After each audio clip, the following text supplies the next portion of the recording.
കനത്ത മഴ വീണ്ടും നമ്മുടെ നാട്ടിലേക്ക് എത്തിക്കുകയാണ്. തിരുവനന്തപുരമാണ് ഇപ്പൊ അതിന്റെ തിക്തഫലം അനുഭവിച്ചുകൊണ്ടിരിക്കുന്നത്. ടെക്നോ പാർക്കിൽ പോലും വെള്ളം കയറിയ ഒരു അവസ്ഥയാണ്. തെറ്റിയാർ കര കഴിഞ്ഞതോടെയാണ് ഈ പ്രശ്നങ്ങളൊക്കെ ഉണ്ട്, വെള്ളം കയറിയതൊക്കെ എന്നൊക്കെയാണ് ന്യൂസുകൾ വരുന്നത്. അതെ, ഞാനിവിടെ തൃശ്ശൂര് മഴയൊന്നും ഇല്ലാത്ത കാരണം ഞാൻ വിചാരിച്ച മഴയൊന്നും അങ്ങനെ പ്രശ്നം ഉണ്ടാവില്ല, പക്ഷെ കനത്ത മഴയാണെന്നാണ്. ആ ഗായത്രി ബിൽഡിങ്ങിന്റെ ഏരിയ വെള്ളക്കെട്ടിലാണ്. ഇവിടെ ഹോസ്റ്റലിൽ കുടുങ്ങിയ പെൺകുട്ടികളെ ഇവിടെ നിന്ന് മാറ്റിയിട്ടുണ്ട്. ഒപ്പം സമീപത്തെ വീടുകളിൽ കുടുങ്ങിയവരെ രക്ഷിക്കാനായിട്ട് ഫയർഫോഴ്സ് എത്തിയിട്ടുണ്ട്. അവരൊക്കെ ക്യാമ്പിലേക്കും മാറ്റി എന്നാണ് പറയുന്നത്. അതെ, നിനക്ക് ഒരു ചിന്താഗതി മഴയൊക്കെ ഇങ്ങനെ എത്ര കാര്യമായിട്ട് മഴ മാറിയത് ചീവട്ടം മഴയില്ല. ശനിയാഴ്ച രാത്രി വീണ്ടും മഴ തിരുവനന്തപുരത്ത് നല്ല രീതിയിലായി. താഴ്ന്ന പ്രദേശങ്ങളൊക്കെ വെള്ളത്തിലാവുന്ന ഒരു അവസ്ഥ വന്നു.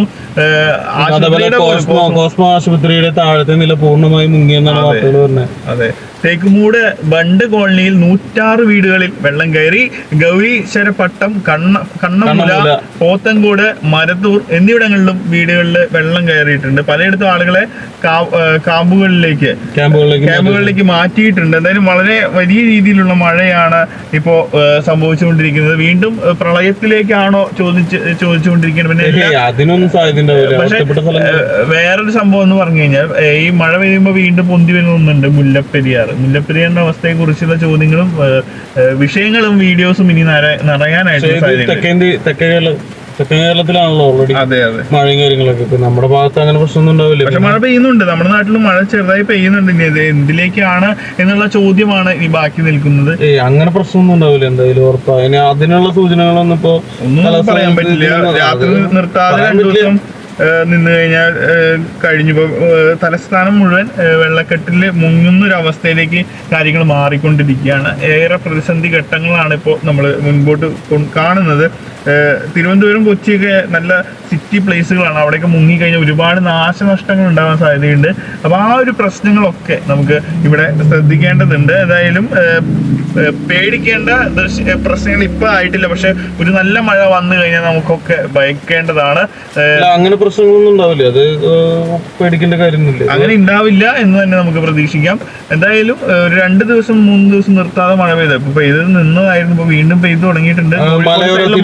മലയോര യാത്രകൾക്ക് നിരോധനം, കോറികൾക്ക് വിലക്ക്, ബീച്ചുകളിൽ പോകരുത് എന്നൊക്കെ വിലക്കുകളും കാര്യങ്ങളൊക്കെ വന്നിട്ടുണ്ട്. അത് ശരി, തിരുവനന്തപുരം ആകെ പ്രശ്നത്തിലാണ് അല്ലേ?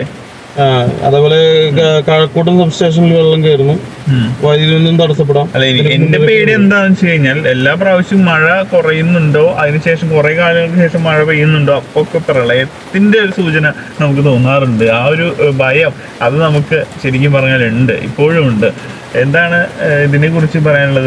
ഈ വട്ടം പ്രളയത്തിലേക്ക് സാധ്യതകളുണ്ടോ? അതാണോ ഈ തമിഴ്നാടിന് മുകളിൽ ചക്രവാത ചുഴി, മറ്റന്നാൾ ഇത് ന്യൂനമർദ്ദമാകും. അറബിക്കടലിൽ ന്യൂനമർദ്ദ സാധ്യത.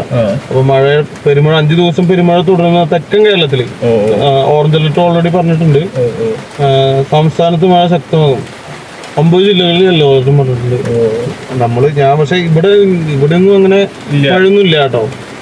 അങ്ങനെ പ്രതിസന്ധി ഘട്ടങ്ങളൊന്നും അധികം ഇല്ലാത്ത ഒരു രീതിയിലായിരുന്നു കാര്യങ്ങൾ. പക്ഷെ ഇനി അങ്ങോട്ട് എന്താവുമെന്ന് അറിയില്ല. രാത്രികളുടെ അവസാനങ്ങളിൽ വീണ്ടും മഴ തുടർന്നാൽ തിരുവനന്തപുരം മുങ്ങും എന്നുള്ള ഭയമാണ് ഇപ്പോൾ ഉള്ളത്.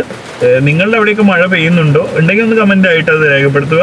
മറ്റൊരു വീഡിയോയിൽ നമുക്ക് വീണ്ടും കാണാം. നിങ്ങളുടെ അഭിപ്രായങ്ങളെല്ലാം തന്നെ മഴയെക്കുറിച്ചുള്ള നിങ്ങളുടെ അഭിപ്രായങ്ങളും ഇപ്പോൾ നിങ്ങളുടെ നാട്ടിൽ മഴയുണ്ടോ എന്നുള്ളതൊക്കെ ഒന്ന് കമന്റ് ആയി രേഖപ്പെടുത്തുക. നന്നായിരുന്നു. മറ്റൊരു വീഡിയോ നമുക്ക് വീണ്ടും കാണാം.